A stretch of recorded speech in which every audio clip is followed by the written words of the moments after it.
안녕하십니까, 닥터덕입니다. 오늘 여러분과 함께 그동안 이제 미뤄왔던 알레르기 면역 치료에 대한 얘기를 공부할까 합니다. 제가 면역 치료를 시작한 지가 건 한 17년, 16년 넘어가는 것 같습니다. 근데 처음에 시작했던 계기가 재밌는데요. 둘째가 이제 어렸을 때였죠. 그때 나이면은 한 2돌, 3돌 지날 때쯤이었을 건데, 그때 집에 이제 고양이를 한 마리 데려왔어요. 애들한테 정서에도 좀 도움이 되고, 와이프가 또 고양이를 좋아하기 때문에. 그래서 데려와서 키우는데, 한 마리 키울 때는 그렇게까지 반응이 괜찮았었어요. 근데 한 마리 키우다 보니까 좀 심심해 하는 것 같아서 또 한 마리 더 데리고 왔어요. 그래서 2마리가 되고 나니까 어느 틈엔가 시납으로 둘째 애가 피부가 이상해지는 거예요.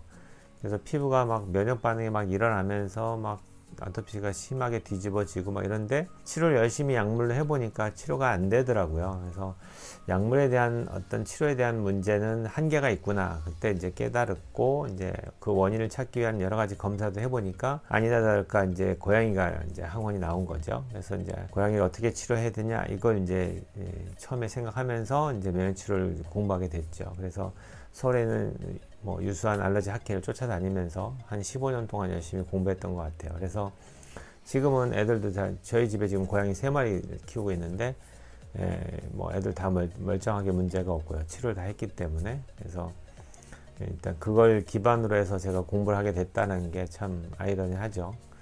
그 당시에는 되게 힘들었는데 공부하고 나니까 지금은 이제 많은 환자들한테 도움을 줄 수 있을 것 같아서 다행이고요. 일단 기본 개념을 이해하기 위해서 이제 인터넷을 좀 뒤져보니까 이제 대학교 교수님들 중에서 알러지 면역 치료에 대한 내용을 올리신 게 있더라고요. 그래서 그걸 좀 이제 따와서 이제 그걸 영상을 좀 올려서 이제 기본 개념만 일단 먼저 배우시고요. 그러고 나서 이제 그 다음엔 제 강의를 한번 할까 합니다. 일단은 이제 어떤 면역 치료란 무엇이고 어떤 장점이 있는지 그 교수님들이 올리는 자료를 한번 보고 오시죠. 면역치료법이란 알레르기의 원인인 알레르겐을 약물의 형태로 만들어 정기적으로 몸속에 주입하는 방법이다.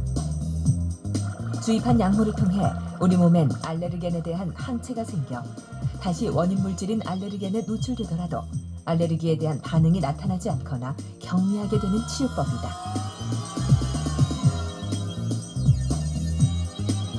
우리가 한 번에 되는 게 아니라 점차적으로 상당 기간, 우리가 통상적으로 3년 내지 5년이라고 얘기를 하는데, 일정한 스케줄을 가지고 치료를 하면 이 병이 좋아지는 그런 치료법입니다. 코 자체의 증상이 좋아져요. 두 번째는 아까도 말씀드렸다시피 이 새로운 알레르기에 대해서 감작되는 거 우리가 막아줘요.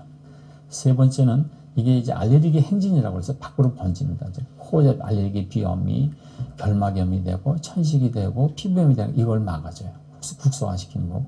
네 번째는 이 상당수에서 우리가 유전성의 경량을 떨어뜨려주는 이런 그 메리트이 있습니다. 보셨듯이 이비인후과 쪽에 교수님이 말씀하셨던 내용에는 뭐 좋은 4가지 장점을 다 설명했고요. 그 다음에는 이제 피부과 쪽 선생님이 어떻게 얘기하는지 한번 보고 오실까요? 즉, 면역조절법은 아토피 피부염을 일으키는 알레르기 항원 물질을 지속적으로 투여해 외부의 공격을 받아도 반응하지 않도록 면역력을 강화시키는 치료법이다. 면역주사라는 것은 아주 일부분의 환자에서만 적용이 되는 거죠. 그러니까 경미한 환자는 전혀 그런 부분을 할 필요도 없어요. 뭐 보습제나 바르는 면역 조절제 갖고 잘 조절이 되니까. 그러나 그런 약으로 조절이 안 되는 환자들이 있잖아요. 그리고 면역 전신성을 투여해도 또 효과가 어떤 때는 없을 수도 있고, 설사 조절이 된다고 해도 여러 가지 이제 반복되는 재발 때문에 근본적인 치료를 좀 원하고 이럴 때 그런 특이하게 알레르기에 대해서 검사상으로도 양성 반응을 보이고 삶에서 생활에서 또 그것이 의존도가 높은 환자들에게 선택적으로 사용했을 때 의외로 상당히 좋은 효과를 보는 경우가 많습니다. 그리고 그거를 이제 치료를 했을 때 비교적 근원적인 치료가 되는 거죠. 네, 이렇듯 면역 치료에 대한 기본적인 설명은 어느 정도 이제 돼 있는 것 같아요. 근데 좀 부족하죠. 그거 한번 들어서 잘 이해가 안 되실 것 같아서 일단은 이제 제 알러지 강의를 한번 듣고 나서 제가 정리하도록 하겠습니다. 강의 듣고 오시죠. 네, 오늘은 여러분과 함께 특이항원 면역 치료에 대해서 공부하는 시간을 갖도록 하겠습니다. 알러지 증상에는 여러 가지가 있는데요. 일단은 피부에 나타날 수 있는 것은 피부의 발진, 가려움증이 되겠고요. 호흡기 계통으로는 콧물, 재채기가 있고, 여기 한 가지 빠진 거는 천식 같은 휘징이라고 하는 천명음이 나타나는 호흡 곤란이 있을 수 있고요. 그 다음에 위장관 증상에는 복통이라든지 구토, 설사가 있을 수 있고요. 안과적으로는 알레르기 결막염에 의한 안구 충혈과 눈물이 있겠습니다. 시스테믹한 증상 중에는 두통이 있을 수 있습니다. 이런 알러지 증상을 유발하는 여러 가지 트리거가 있는데요. 이 트리거를 한글로 바꾸면은 이제 유발인자 또는 악화인자 이렇게 얘기하시면 될 것 같은데, 원인 알러젠도 있을 수 있고 또는 악화시키는 악화인자로 작용하는 것도 있을 수 있습니다. 대표적인 거는 우리가 먹는 음식들이죠. 첨가물이 많이 들어있거나 가공되어 있는 여러 가지 음식들은 알레르기를 유발하는 트리거 역할을 할 수 있습니다. 그 다음에 요즘같이 꽃가루 많이 날릴 때 봄, 가을에 화분류에 대한 알러지 반응도 있을 수 있고요. 유전적인 소인도 있을 수 있고요. 그 다음에 요즘 동물들을 많이 키우고 있는데 동물 털에 의한 알러지 반응, 실제로는 털이 아니고 침샘에서 나오는 단백질에 대한 알러지 반응인데요. 고양이는 계속 그루밍이라고 해서 자기 혀를 이용해서 털을 닦아내죠. 그러다 보니까 털에 자기 침이 묻게 되는데 그런 것들이 비산하면서 알러지 반응을 유발하게 되고요. 개 같은 경우도 마찬가지입니다. 그 다음에 뭐 인섹트, 벌레 같은 데도 반응할 수 있고요.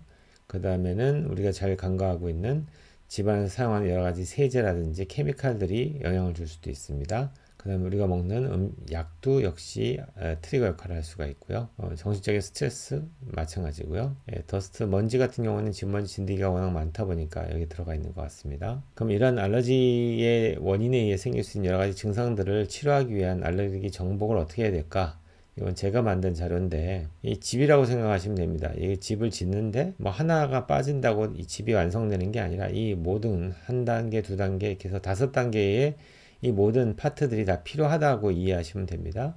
제일 먼저 나타나는 게 우리가 흔하게 쓰는 약물이죠. 꼭 쓰면 안 되고 위험하고 그런 게 아니고요. 우리가 적당하게 잘 이용하면은 환자분들이 좀 더 편안하게 알레르기를 정복하면서 증상을 호전시킬 수 있습니다. 사용하는 약물은 의사와 상의하셔야 되겠죠. 그 다음에는 환경적인 관리인데요. 피부 환경과 주거 환경의 관리. 오늘은 특이항원 면역치료에 대한 얘기이기 때문에 이런 자세한 내용은 일단 넘어가겠습니다. 그 다음에는 음식 관리입니다.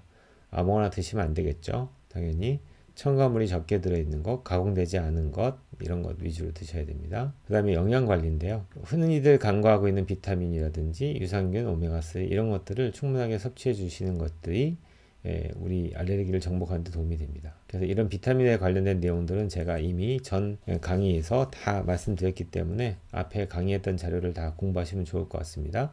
그래서 오늘의 이제 목표인 면역요법입니다. 면역 치료라고도 하고요. 면역 조절이라고도 표현하기도 하는데요. 그러니까 이게 다 한 가지로 이제 하모니를 이뤘을 때 환자분들의 증상이 좋아지지, 여기서 이거 하나 제외하고 이것도 무시해버리고 이것만 하면 된다 이렇게 얘기하지 않습니다. 일단 알러지 증상이 나타나는 기전에 대한 내용인데요. 좀 어렵긴 한데, 일단 알러젠이 우리 몸에 들어오면은 그 알러젠을 우리 몸에 디텍션 해서 다음부터 이 알러젠이 들어왔을 때 이걸 가만히 안 되겠다 이렇게 이해하면서 항체를 만들게 되는데, 이 항체를 만든 것들이 비만세포에 달라붙은 후에 2차적으로 또 이 알러젠이 들어왔을 때 얘가 여기 달라붙으면서 반응을 유발해서 비만세포 내에 있던 이런 케미칼들을 분비하게 됩니다. 그에 인해서 이런 것들이 우리 알러지 증상을 유발하게 되는 거죠. 그러면 알러지 면역치료의 개념이 무엇이냐, 이 슬라이드에 제일 잘 나와 있어서 요거 하나 가지고 설명을 하겠습니다. 좀 어려운 내용인데요. 그래도 쉽게 설명을 한번 해보겠습니다. 위에 보이는 요게 알러젠이라고 보시면 되고요. 밑에도 있죠. 똑같은 건데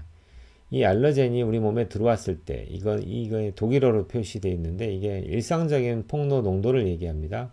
그러니까 진먼지든 화분류든 곰팡이든 그 무엇이든지 간에 우리 몸에 들어와서 알러지 반응 유발을 할 때는 대부분 다 이렇게 빨간 반응으로 넘어가기 때문에 맨 마지막에 비만 세포하고 호염기구 같은 경우에서 이 녹색 여기에 동그란 게 바로 히스타민입니다. 이 히스타민이 나오면은 여기서 이제 알러지 반응이 나오겠죠. 그렇기 때문에 우리가 검사를 하게 되시면은 대부분 요 IgE 타이터를 재게 되고요.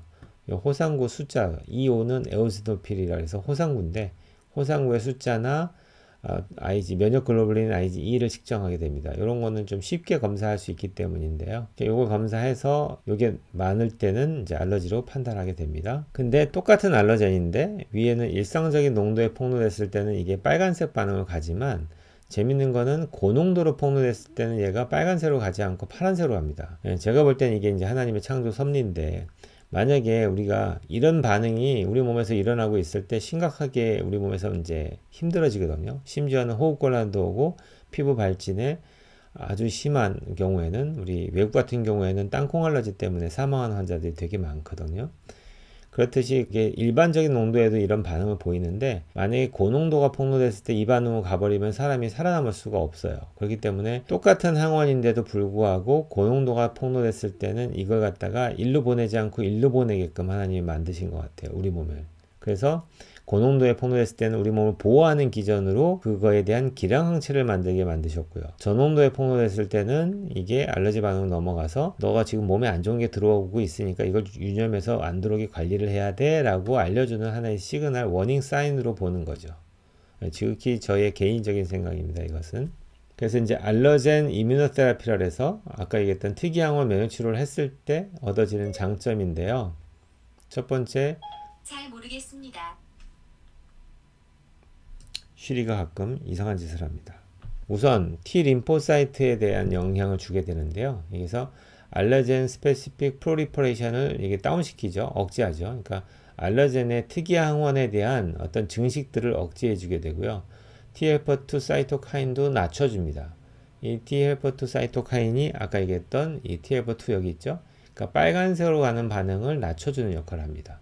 그리고 Thelper1 사이토카인을 올려주죠. 그거는 이 파란색으로 가는 반응이죠. TF1은. 그래서 특이항원 알러지 면역 치료를 하게 되면은 이 두 가지 기능과 함께 프로리퍼레이션을 낮춰주기 때문에 그리고 레귤레이터 T셀을 또 증가시킵니다. 그러면 레귤레이터 T셀이 이건데요. 얘는 반대적으로 빨간색 반응들을 억제하는 반응들을 하게 되죠. 그 다음에 비림포사이트에는 어떤 영향을 주냐면은 특이항원 IgE 알러젠에 대한 특이항원 IgE를 낮춰주는 역할을 하게 되고요. 그거에 대한 블로킹 안티바디, 이게 되게 중요한데요. 블로킹 안티바디가 기량항체인데 이걸 IgG1, IgG4 또는 뮤코자 IgA라고 얘기하는데 이게 다 여기에 있습니다. G4, IgA, G1 이런 것들을 증가시켜주는 역할을 하게 되고요. 그와 반대로 알러지를 유발하는 IgE 타이터는 떨어뜨려주는 이 두 가지가 되게 중요한 역할이겠죠. 그 외에는 이제 세포 레벨에서도 면역학적인 영향을 주게 되고요. 마지막에는 마스트셀, 이제 비만 세포인데 비만 세포에서 히스타민을 릴리즈하는 것들을 좀 줄여주겠죠. 티슈에서 프로인플라마토리 메디에이터, 그러니까 염증을 유발하는 여러 가지 원인 물질들을 화세포가 낮추고 있죠. 낮춰준다는 얘기입니다. 호상구도 역시 낮춰줍니다. 그래서 임상적인 아웃컴이 어떻게 나오냐? 첫 번째, 삶의 질이 증가됩니다. 삶의 질이 좋아지겠죠. 알러지 반응이 줄어드니까. 그 다음에 약물 복용하는 어떤 요구량이 줄어들겠죠. 그리고 증상도 좋아지겠죠. 그리고 피부에 대한 여러 가지 어떤 리액턴트 반응들이 줄어듭니다. 그래서 이게 전반적인 알러지 면역 치료를 했을 때 나타나는 좋은 장점들을 다 설명한 겁니다. 특이항원 면역 치료를 성공적으로 했을 때 나타나는 현상인데 매우 일찍이 어떤 디센시타이제이션 이펙트라고 해서 이런 세포 레벨에 대한 여러 가지 우리 알러지 반응을 유발하는 세포들이 있죠. 비만 세포, 호산구, 호염기구, Thelper2셀 이 네 가지인데 얘가 숫자가 감소하고요. 메디에이터도 감소하게 됩니다. T 림포사이트 같은 경우에는 사이토카인의 레이쇼가 Thelper1 대 Thelper2의 레이쇼가 증가한다. 그 얘기는 Thelper2는 줄어들고 얘는 증가한다는 얘기죠. 그래야지 얘가 레이쇼가 증가하죠. 비슷한 개념으로 설명한 거죠. 그 다음에는 기량항체인 IgG1, G4, IgA 얘가 증가하게 되고요. 그 반대로 B셀에서 분비하고 있는 IgE, 급성 면역 반응의 IgE 타이터는 억제하게 되는 효과가 나타나고요. 레귤레이터 T셀에 영향을 줘서 인터루킨 10을 만들어서 여기 있는 빨간색 반응들을 다 기량하듯이 억제하는 효과가 나타납니다. 그래서 결국은 알러젠의 토러런스를 이제 증가시키게 되죠. 호전시키게 되고 이미디에이트, 즉각적인 또는 지연형 반응들을 또 감소시켜 주게 되고요. 그 다음에는 새로운 어떤 항체에 대한 반응들을 만드는 것들을 억제해 줍니다. 한 가지의 반응을 보였던 환자들이 그 다른 원래는 없었던 반응을 보이는 항원에 대한 반응을 또 만들어내는데 그걸 모노센시타이제이션에서 전문용어로 단감작에서 다감작, 폴리센시타이제이션이라는 용어를 쓰게 되는데 다감작으로 넘어가는 것들을 막아주는 효과를 하게 됩니다. 그래서 알러지 비염이나 천식으로의 진행을 억제해 주게 되는 거죠. 이렇게 이제 오시면은 양쪽 팔에다가 주사를 맞게 됩니다. 스케줄은 보통 여기 밑에는 이건 주 단위입니다. 그래서 이니셜 도즈는 일단은 우리가 면역이 획득되는 어떤 초기 단계라고 해서 초기 치료라고 부르게 되고요. 주 단위로 치료하게 되면서 처음부터 이렇게 강한 용량을 주면 환자들이 많이 힘들기 때문에 처음에는 약한 용량에서 점점 용량을 증량을 하죠. 색깔이 좀 다르게 표시된 거는 농도가 여기서 1로 넘어갈 때는 10배의 농도가 진해지고요. 또 여기서 1로 넘어갈 때 10배가 진해집니다. 그리고 0.1에서 1까지도 놓을 수 있기 때문에 여기서도 용량이 10배죠. 토탈 1000배 정도의 농도 그레이드를 가지고서 순차적으로 올려주는 개념이 면역치료의 개념이고요.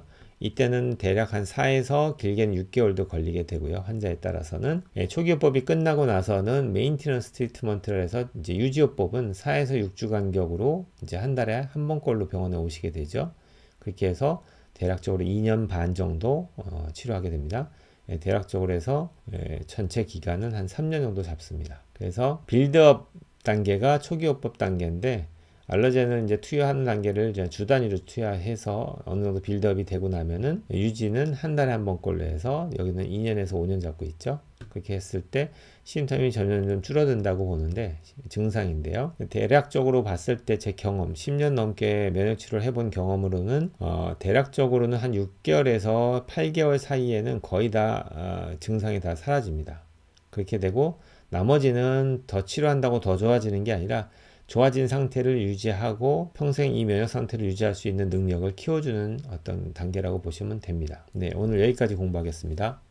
네, 오늘 강의 잘 들으셨습니까? 강의 내용이 좀 긴데요. 그래도 여러분이 잘 한번 이해가 안 되시면 곱씹어서 보시면서 보시면 좋을 것 같고요. 정리를 하자면은 알러지 반응을 유발하는 물질들은 우리 주변에 되게 많습니다. 근데 일부 어떤 사람들은 반응이 없이 정상인데 비해서 어떤 사람들은 강하게 반응하는 거거든요. 그래서 그 반응하는 원인을 찾아서 그 원인을 오히려 바깥에서 몸에 주입을 함으로 인해서 내 몸에서는 그걸 갖다가 방어하기 위한 여러 가지 이제 기량 항체를 만들게 하는 게 메인 어떤 개념이 됩니다. 그래서 그거는 이제 전문가만이 할 수 있고 또 경험이 많으신 분하고 같이 하셔야 되고요. 가끔씩 뭐 치료하는 과정에서 알러지 쇼크 오는 환자들도 가끔 있거든요. 그렇기 때문에 잘못하시면 위험하기 때문에 그런 치료들은 전문가하고 상의하셔서 진행하셔야 되고요. 그래서 여러분 중에 혹시라도 알레르기 비염이 있거나 알레르기 천식이 좀 경미하게 있거나 아토피가 있거나 또는 알레르기 결막염이 있거나 이런 모든 그런 증상들 때문에 이제 고생하시는 분들 같은 경우에는 특이항원 면역치료라는 것들을 한번 생각하셔서 병원에서 전문가와 상의하시고 검사 후에 그 항원이 여러분한테 치료할 수 있는 항원이면서 효과가 있을 것 같다는 게 판단이 될 때는 과감하게 치료하시는 게 요즘의 트렌드는 좀 더 빠른 시기 내에 치료하는 걸 권하고 있습니다. 요즘에는 만 5세가 됐을 때 빨리 면역치료를 시작하라고 권하는 편입니다. 가능하면은 전문가와 상의 후에 진행하셨으면 좋겠고요. 그리고 오늘은 일단은 특이항원 면역치료에 대한 전체적인 어떤 개념을 배우는 시간이었고요. 온 국민이 건강해지는 그날까지 닥터독은 여러분과 함께 합니다.